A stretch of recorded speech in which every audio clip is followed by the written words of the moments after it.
I think one of the things that confuses people when I talk about shooting a 308 beyond a mile, and furthermore than that, a 16-inch 308 shooting a 16-inch compact 308 beyond a mile. I think one of the things that really confuses them is that most people, when they think in terms of 308 and what a 308 is they are reminded of using bullets that are somewhat like this, or projectiles that are like this. This is a 168 grain AMAX, right? So, and the AMAX is a good bullet, and so is the newer, the 168 ELDs and stuff. There's nothing wrong with those. They have decent ballistic coefficients for what they are, but when it comes to shooting, as far as what I'm doing with the 308, they don't quite have enough weight and they don't quite have a high enough BC to really get there. I mean, it's possible you could throw this thing that far, but for it to get there with any sort of reasonable accuracy or stability or even energy at that range is just unrealistic. 1,000 yards and in, probably no problem with the AMAX or something similar. Even with the heavier ELD bullets like the 208 grains that I was using for a long time, those, they did great. They did pretty good actually, even up to a mile. They did much better than a lighter bullet would. I started out shooting the 308 long range, and I started out with the 175 Match King, and then I went to the 185 Burger Juggernaut. And then my journey continued looking for something with a higher BC, and I ended up at the 208 grain ELD match. Now, once you get beyond 208 grains in a short barrel 308, you really, really start to lose some speed. With the 208s, I was running right around 2,400 feet per second, and I really feel like out of a 16-inch barrel, it's about as good as it's going to get, right? So, I know staying around the 200 grain area is where I wanted to be, and so I started searching and trying to find, something like a monolithic type projectile to shoot that far. And the reasoning behind that is because if I go with a monolithic, like a solid copper bullet turned on a lathe, well, copper is a little less dense than lead, so you could potentially have the same weight bullet. It's going to be longer, and therefore have a higher BC generally than a lead core copper jagged bullet. And then another advantage to having something turned on the lathe with super, super high precision machinery is that there are less imperfections from one bullet to the next. So I ended up landing on a couple different options.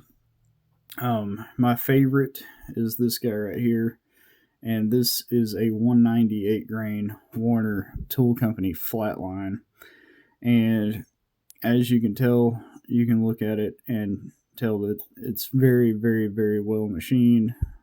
And this thing, you can just look at it compared to that one, to the AMAX, and just be like, man, yeah, that's definitely a much higher ballistic coefficient bullet. And this thing comes in the Warner Tool Company one. It's said they say they're 198 grain flatline. I didn't weigh every one of them. I weighed about, well, no, I did. I did weigh every one of these, and they exactly every single one of them weighed 199.3 grains.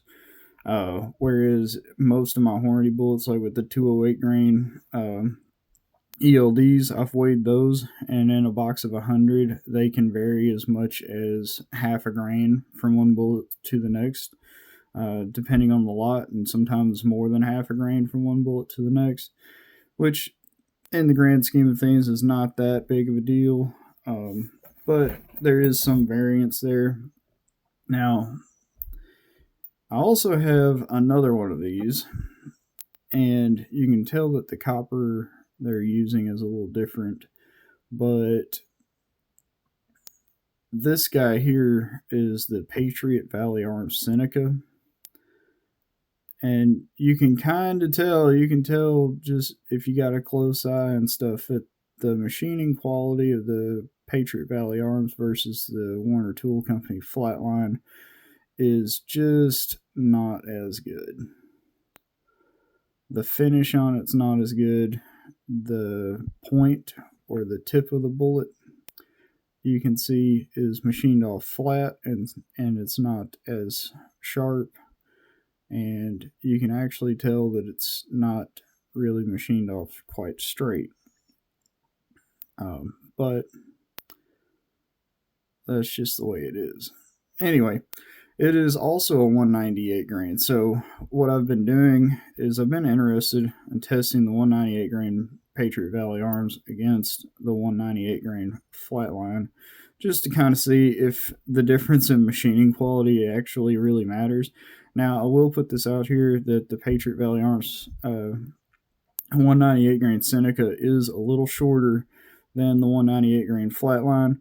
It's kind of hard to tell, but it is slightly shorter. It's about, well, heck, I've got some calipers here anyway. We can measure them. The Flatline right here is 1.798 and a half,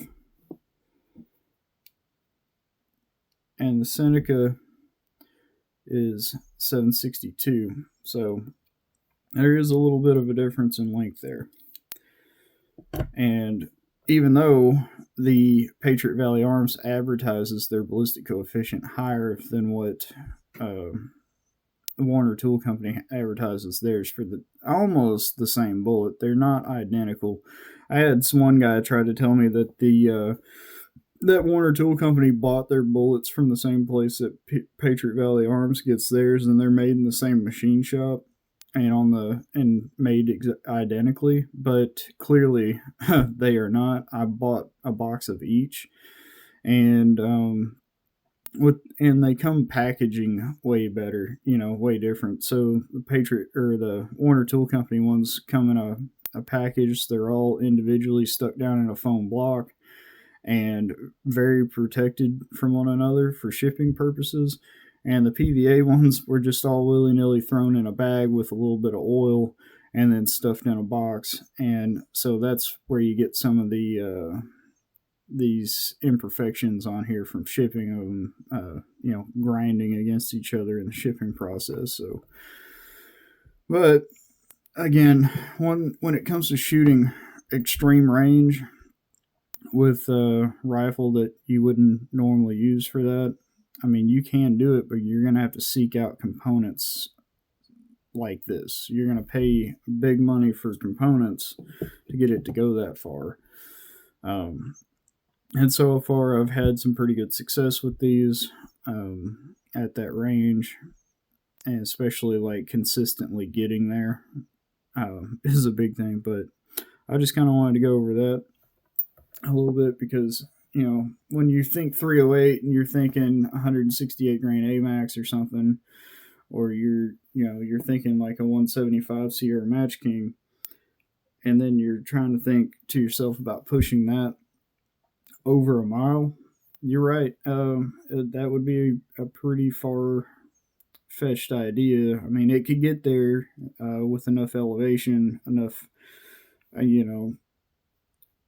elevation in your scope and everything. You could push it to a mile, but chances are it's not going to, really perform when it gets there. It's not going to have quite enough energy when it gets there, and it's not going to have this consistency when it gets there. But what you can do is you can seek out some higher ballistic coefficient bullets. So in the future, whenever I finally get my 300 WSM barrel, I'm going to be running the same bullets in it, only instead of pushing them around 2,400 feet per second, they're going to be pushing around 3,100 feet per second. So about 700 feet per second faster, and that ought to make shooting a mile a lot easier for sure. a lot less elevation needed in the scope to get it there, a lot flatter shooting, and a lot more energy when it gets there. So that's the plan. And this is kind of the why and the how of shooting the 308 over a mile, and why it's possible. And I've been able to do it without I don't need to use any extra elevation adding tools. I'm not using an adjustable scope base. I'm not using like a periscope, like a Charlie Tarek or something like that. Uh, that TACOM HQ thing. Those things do interest me. I have been interested in the adjustable scope bases and also the Charlie, just because of being able to just instantly add just a ton of elevation, and really repeatable and consistent elevation, and then be able to take your rounds much further out.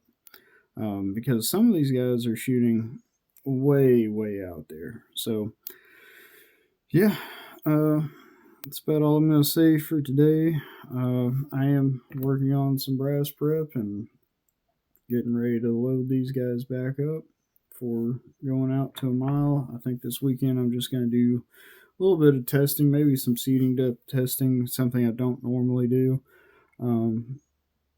But we're going to get back out there on the pipeline and stretch these rifles back out again and see what they can do. Thanks for watching.